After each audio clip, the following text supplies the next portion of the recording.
The sound of my bones snapping, layer by layer, was a symphony of agony. My arms and legs were twisted into unnatural shapes, splayed on the grimy concrete floor.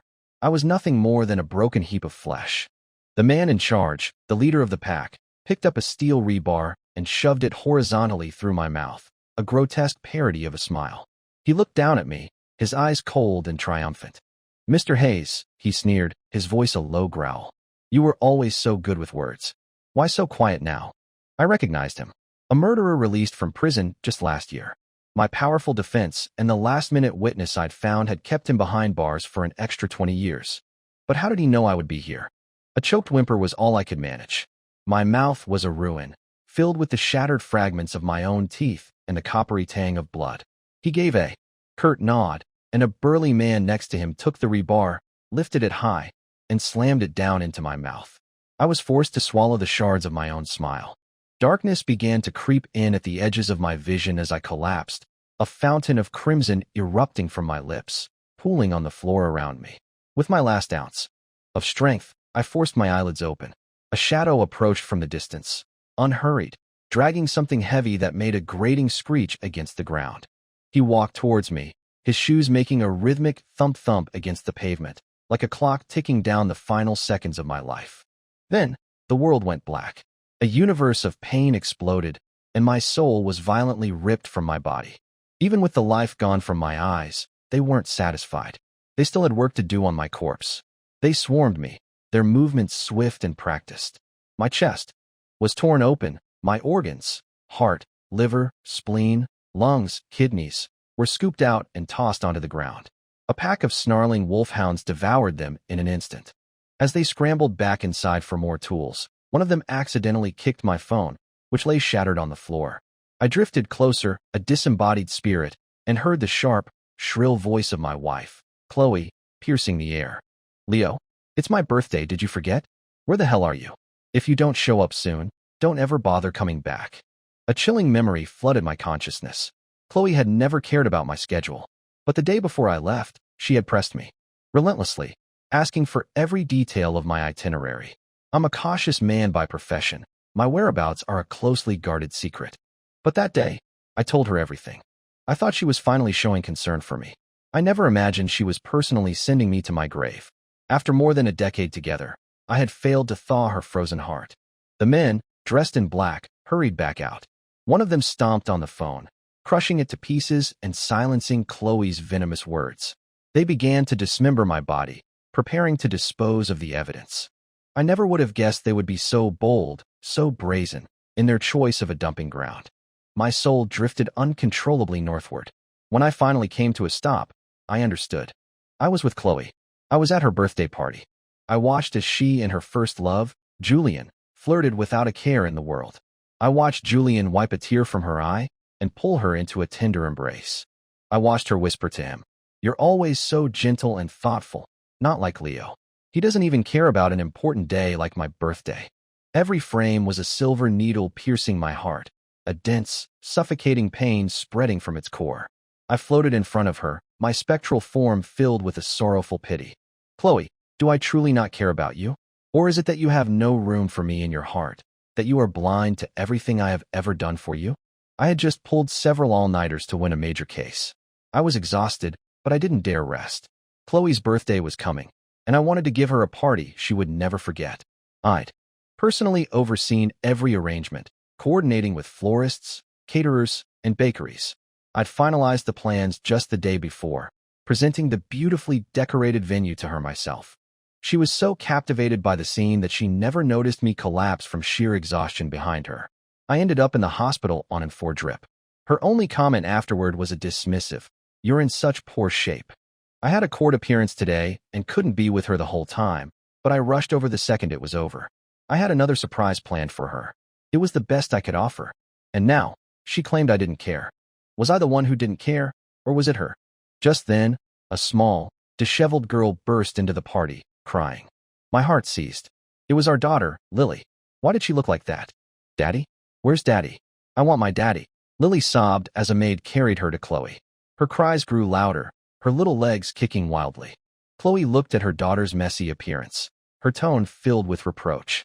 A young lady shouldn't be running around screaming like that. What a disgrace. Leo has truly spoiled you. Lily struggled out of the maid's arms and pushed her mother. Don't you talk about daddy like that. I hate you. I hate you, mommy.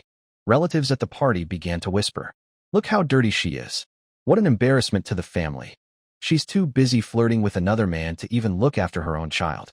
If it weren't for Leo, who knows what would become of that girl? Chloe, steadied by Julian, heard the murmurs of disapproval and finally snapped. Is this how Leo taught you to behave? No manners, no respect, completely disobedient. You're just like your father. Martha, have the driver take her home. She can reflect on her behavior facing a wall. Chloe ordered the maid to forcibly remove Lily. I had raised Lily myself. I knew her disposition. She was a sweet, well-behaved child, nothing like the monster Chloe was describing. After giving birth, Chloe had shown little interest in her. Now, in my absence, she was publicly shaming our daughter, but her real target was me. I had thought she must have some maternal love for Lily, but that love was worthless in the face of her own vanity. As Lily was dragged away screaming, a cousin finally spoke up. Chloe, that's enough. Leo may spoil you, but we won't. How can you be so cruel to Lily? Do you have any respect for our family at all? Chloe laughed as if she'd heard the funniest joke in the world. She's my daughter, and I'll discipline her however I see fit. Leo was the one desperate to marry me. What could your family do about it? Humph. He brought all of this on himself. Don't blame me. You're unbelievable, Chloe. The cousins stormed out in disgust. One by one, the rest of my family left. The birthday party ended in shambles. Only Julian remained, a faint, triumphant smile playing on his lips.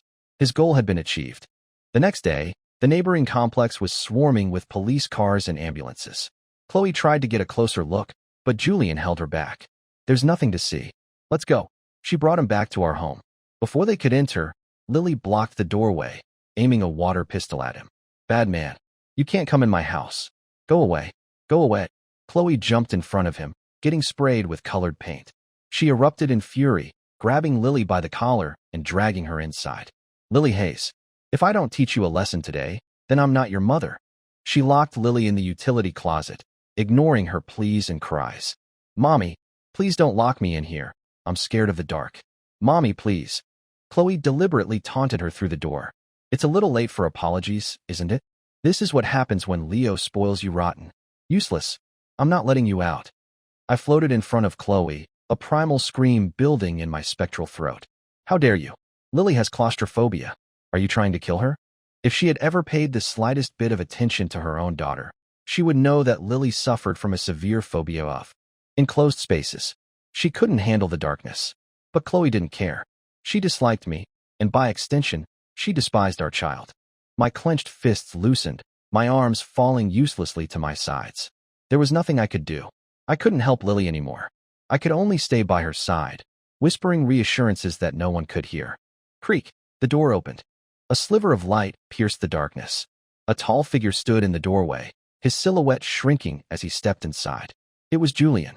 Was he having a change of heart? The question was answered soon enough. He wasn't there to free Lily. While Chloe was in the shower, he had come to terrorize an 8-year-old child. Your parents are getting a divorce soon. Did you know that? He whispered. I'll be moving in. I'll be your new daddy. So you'd better drop this attitude, he said, lifting her chin with his fingers, a predatory smile on his face. Or I can't promise I'll be as patient as Leo was. Lily slapped his hand away, kicking and punching at him. You're lying. You're a liar. I don't believe you. Go away, you big bad man. Just then, Chloe emerged from the bathroom. Julian expertly fell to the floor, his eyes red-rimmed as he looked up at her. I was just trying to let her out, he stammered. I didn't realize she hated me so much. Without a second thought, Chloe rushed over and slapped Lily across the face. Lily, what is wrong with you? How dare you attack Uncle Julian? Do you have any idea? I hate you, Mommy. I hate both of you. Lily clutched her cheek, her eyes, swimming with tears, now filled with a deep, burning resentment. Julian, seeing his advantage, pressed on. Chloe, I'm so sorry. It's all my fault. I'm the one who caused this rift between you and your daughter. Chloe helped him to his room, comforting him gently. It's not your fault. Leo has ruined her. Don't pay her any mind. She sat on the edge of the bed and sighed, rubbing her temples. Julian put a hand on her shoulder, his face a mask of concern. Headache again? Let me find your medicine and rub your temples for you." He rummaged through the things on her nightstand, his eyes finally landing on a crystal snow globe in the corner. A sense of dread washed over me. I tried to float over, to stop him, but I was powerless. With a flick of his finger, the globe flew off the table. The sound of shattering glass echoed through the room. Chloe rushed over at the sound. Julian deployed his usual tactic. "I'm so sorry, Chloe. I didn't have a good grip on it. It slipped. You're not angry, are you?" She didn't even glance at the floor. She grabbed his hand in a panic. "Julian, are you hurt? Is your hand okay?" He shook his head. "I'm fine, but the globe." Chloe pulled him away from the mess. "It doesn't matter," she said flatly. "It was just a useless thing. It's broken, so what?" "A useless thing, broken, so what?" I sank to the floor, my gaze fixed on the glittering shards of glass. I was an orphan. My parents died when I was very young, and I was sent to live with my uncle. It was the darkest period of my life. That's when I met her, the cheerful, lively girl who lived across the street. My parents' death had caused me to shut myself off from the world, but she bulldozed her way into my life, pulling me into her games, casting me as the father in her make-believe family. "Leo," she once said to me, "you're so nice. I'm going to marry you when I grow up." That girl was Chloe. But as she grew older, she forgot all about our childhood promises. Her feelings for me cooled. In college, she fell head over heels for a senior in her department, Julian, and pursued him relentlessly. He just strung her along. I tried to warn her that he was no good, but she accused me of being jealous and began to distance herself from me. I gave up hope that she would ever see my love for her. I resigned myself to watching her from the shadows, content as long as she was happy. Just as I was ready to move on, she appeared before me with a gift, handing it to me awkwardly. It was a snow globe. Inside, a tiny bride and groom stood frozen in time. As I was about to examine it more closely, I heard Chloe's tearful, trembling voice. "Leo, will you marry me?" It was the first and only gift she ever gave me. I cherished it. No matter how many times we moved, I always made sure it was packed safely, kept pristine. 8 years had passed. Chloe had probably forgotten all about it. The thing I treasured most, now deliberately destroyed by Julian, was swept into a dustpan by the maid and thrown into the trash, along with the last vestiges of my foolish heart. I stood there, paralyzed. When I finally came to, a single thought crystallized in my mind. There was no reason left for me to love her. To mend her relationship with our daughter, Chloe suggested they take Katie, Lily's little golden retriever, for a walk. She held the leash, absent-mindedly, trying to figure out how to apologize to Lily for her behavior the night before. So, she didn't know she'd gone too far. Before she could speak, Katie suddenly started barking frantically at a patch of overgrown grass, pulling hard on the leash. A gust of wind kicked up, and the sky began to darken. The dog's strange behavior unnerved them both. A thought seemed to strike Chloe. She handed the leash to Lily. "Lily, stand back. Don't come any closer." She slowly parted the tall weeds and walked towards the spot where Katie was barking. Her figure disappeared from Lily's view. A few moments later, a blood-curdling scream tore through the air. I floated over.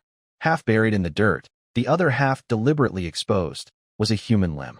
It was mine. Hearing the scream, Lily frantically ran towards it, pulling Katie along. "Mommy! Mommy!" Chloe was retching violently.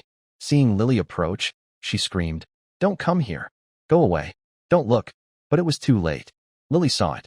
The earthen-colored limb, swaying slightly in the wind, the dried blood and shattered bone clearly visible at the exposed end. More importantly, she saw the beaded bracelet hanging from it. As Katie got closer, her barking grew more ferocious. I knew she recognized my scent. I never imagined Lily would recognize me too. "Daddy, is that Daddy?" She lunged for the bracelet, but Chloe slapped her hand away, dragging both girl and dog away from the scene. "Lily, what are you talking about? How could that disgusting thing be your father?" Soon, the police and Julian arrived. The area was quickly cordoned off. Julian wrapped a shocked Chloe in his arms. A police officer approached them, glancing briefly at their embrace. "Ma'am, you were the first to find it, correct?" Chloe nodded numbly. "Yes," the officer continued. "We found similar remains in several housing complexes in this area. DNA analysis confirms they belong to the same individual. Our preliminary theory is that a vicious criminal murdered and dismembered the victim, then maliciously scattered the remains in populated areas. Please be careful, especially with your children. The murderer, the man I had put away, had killed me in an alley near my home, then then sadistically dismembered my body. And now, he had scattered my pieces across our community, barely buried, waiting to be found, announcing my gruesome fate to the world. He wasn't afraid of being caught. He was boasting. Julian thanked the officer and led Chloe home. Lily had already been sent back. When she heard the door unlock, she rushed out. "Mommy, that was Daddy. Why wouldn't you let me see him? I made that bracelet for him myself. I would never mistake it. That was my daddy." Lily grew more agitated, trying to run outside. "I have to find Daddy. None of you like him, but I want him. If you won't look for him, I will." Smack. The sharp sound of a slap echoed through the room. Chloe had hit her again. She was trembling uncontrollably, her hands shaking, her eyes wide and vacant. But she kept shaking her head. She gripped Lily's shoulders tightly. "You shut up. That's impossible. Stop being hysterical. Even if that person was Leo Hayes, he is not your father. Do you understand me?" She was right.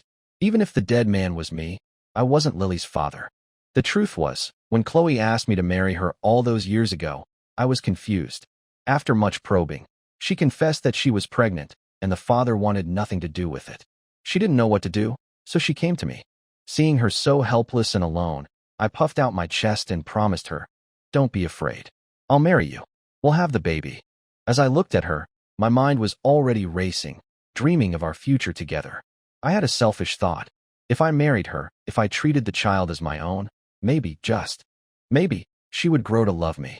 As long as I could be with her, as long as there was a sliver of hope, I could wait. I would wait for the day she would finally see me. But there are no what-ifs in life. She would never love me. Now that I was dead, that last, flickering ember of hope was extinguished forever. A few days later, the inevitable call came. "Mrs. Hayes, I'm sorry to inform you, but your husband has been murdered. We need you to come down to the station." Chloe collapsed to the floor. Her face was a mask of agony, but no sound escaped her lips. I had stayed by her and Lily's side these past few days. She had been searching for me frantically, going to my law firm, my aunt and uncle's house, my friends' and colleagues' places. She had looked everywhere, but I was nowhere to be found. She must have known, deep down, that I was dead, but a part of her refused to believe it. Could it be that she truly knew nothing about my murder? She grabbed her car keys and rushed for the door, but Julian blocked her way. "Chloe, where are you going?" She seemed to look right through him, muttering, "Impossible, impossible, impossible." "Chloe, snap out of it. Please don't run off like this. I'm worried about you," Julian pleaded, his voice tinged with urgency. Suddenly, she shoved him aside. "I have to see him," she screamed. "I have to see for myself. I need to see him, dead or alive. I have to go." She saw the body, but it wasn't whole. Just a few fragmented pieces, mixed with dirt, lying on a metal table in the morgue. There wasn't much left. The organs, the parts that could be eaten, had been fed to the dogs. The sight of my remains made her legs give out from under her. Her eyes rolled back, and she fainted. When she woke up, she couldn't stop retching, vomiting until only yellow bile was left, and still, she heaved. Why is it like this?" she whispered, huddled in a corner, her head in her hands, sobbing. She couldn't bring herself to look at the table again. An officer came over and gently touched her shoulder. "Mrs. Hayes, please accept my condolences. Your husband's case is being treated as a homicide of the most vicious kind. The perpetrator's methods were extremely cruel. Rest assured, we will not stop until he is brought to justice." Chloe didn't seem to hear him. She looked up, her face streaked with tears, and asked in a faint voice, "Can I take him with me? My husband?" "Mrs. Hayes, before you go, there's something you need to see," a female officer said, approaching with a small, white plastic evidence bag. "We extracted this ring from your husband's tissue," she said, her voice filled with a hint of awe. "Miraculously, it's completely undamaged." Chloe held out her cupped hands and took the bag, her eyes fixated on the object inside. The ring. It was her birthday present. We had married in such a rush that I never got her a proper ring. It had always been a regret of mine. I had hoped to rectify that on her 27th birthday. But some regrets are meant to last a lifetime. Even as I died, I had held that ring tightly in my fist. The assailants had used a machine to pulverize my hand, but the ring had remained, embedded in the mangled flesh, preserved until now. A strangled cry erupted from Chloe. She fell to her knees, clutching the ring to her chest. "Leo," she screamed, her voice a raw, tearing sound. "Why were you always such a fool?" She crawled on her hands and knees towards my remains. This time, She wasn't afraid. She gathered the fragmented pieces of me into her arms and wept. It was a small comfort. At 27, Chloe finally understood the overwhelming, all-consuming love I had for her. She finally saw me. In this way, the email arrived at 1:14 p.m. on the dot. Chloe was about to turn off her phone when she saw my name as the sender.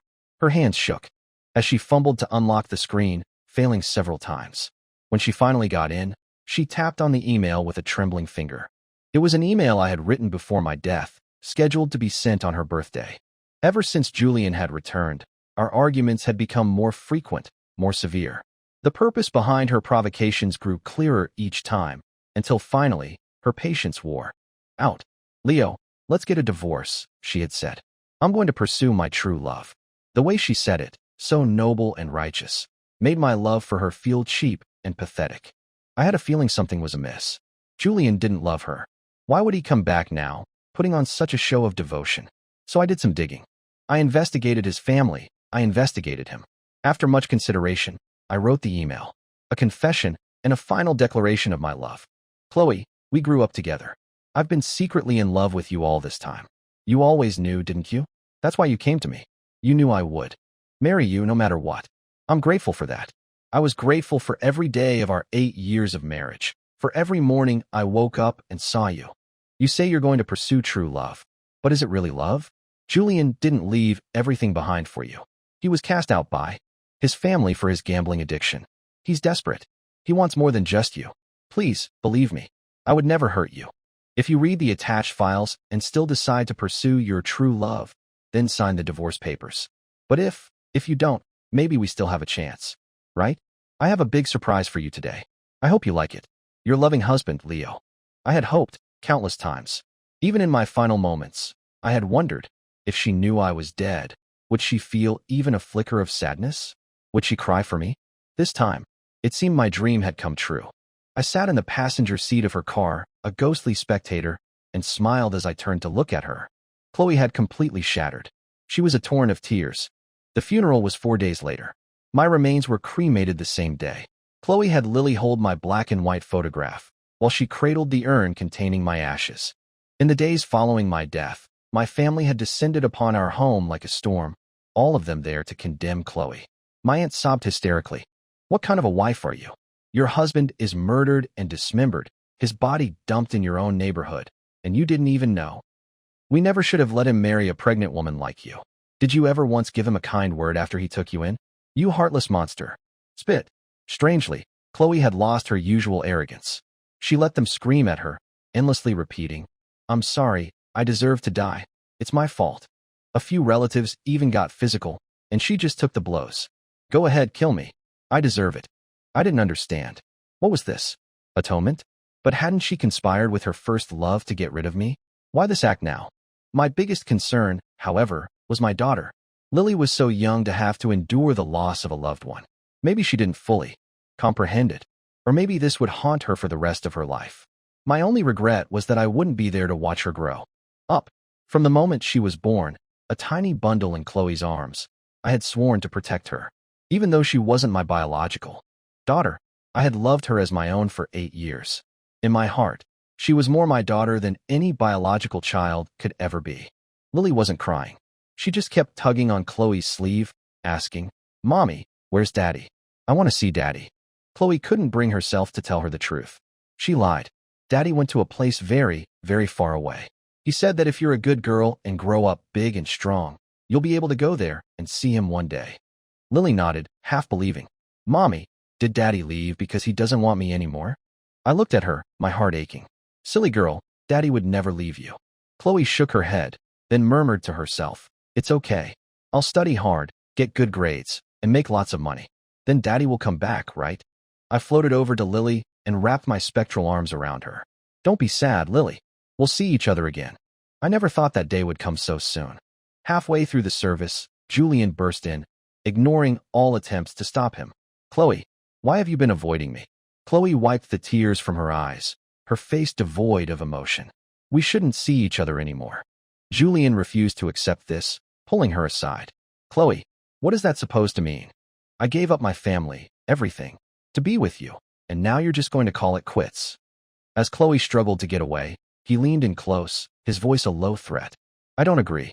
He's dead. Why can't we be together? Don't you forget, Chloe, who told me where he was. Do you have any idea what I could? I'll marry you. I'll marry you. Chloe closed her eyes in resignation. When she opened them again, her face was bright with a smile, all traces of grief gone.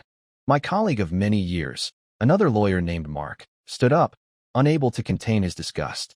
Are you two even human? Flirting in front of Leo's memorial? Don't you feel sick? Julian's face darkened. Whether I feel sick or not is none of your business, Mark. Love is a matter of mutual consent. Leo forced Chloe to marry him. I haven't even settled that score with him yet. He grabbed Chloe's arm, but Mark pulled her back. Chloe, are you dead? Can't you speak? The room fell silent. Everyone held their breath, waiting for Chloe's response. Even I looked at her with a sliver of hope. I prayed, silently. Maybe, just maybe, there was a 1 in a million chance that she cared about me. In the pin-drop silence, I heard her reply, her voice terrifyingly clear. I don't love Leo. I was forced to marry him. Of course, my fantasy was shattered once again. It was to be expected. I had never dared to hope for too much from her. I didn't feel a great sense of loss. Perhaps years of disappointment had numbed me. But why did I see a flicker of sadness in her eyes? Was I mistaken? Getting what she wanted, marrying her first love, shouldn't that be a happy occasion? Chloe took him home, and I followed. As soon as they were inside, Julian became aggressive. Chloe, I've missed you so much these past few days. Let's… Chloe, what the hell are you doing? Julian flinched, a tremor running through him. A cold, flat blade was pressed against his neck. Chloe stood behind him, holding a fruit knife to his carotid artery. Are you crazy? You're trying to kill me? He accused, but the tremble in his voice betrayed his fear. Chloe laughed, a chilling sound, and pressed the knife harder. Tell me the truth. Julian tried to play dumb. I don't know what you're talking about. Chloe wasted no more words. She stabbed him viciously in the chest. I'll talk. I'll talk. I'll tell you everything. Julian surrendered, confessing everything. He had massive gambling debts. If he didn't pay them off, he would have his hands and feet cut off, his organs harvested. He was terrified, so he targeted me. As a lawyer, I had made enemies. He tracked down the criminal I had put away, the one who had just been released.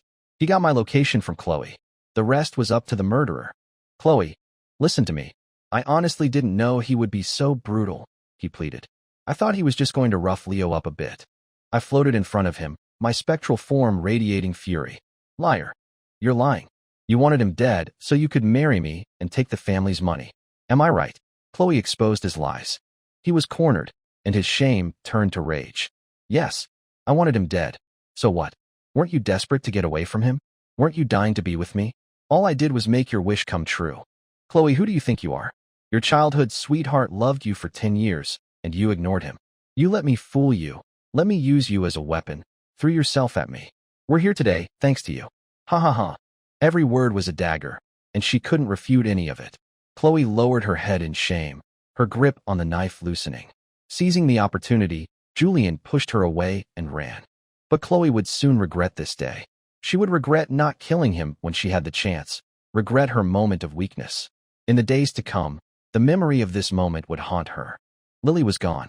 She had been kidnapped. My first thought was the same as Chloe's, Julian. I paced anxiously in front of her, but I was powerless. Lily, you have to be okay. Chloe couldn't reach him. She searched everywhere, finally finding him in a seedy, underground casino, lost in a drunken gambling haze. She dragged him up and slapped him hard across the face. Where is Lily?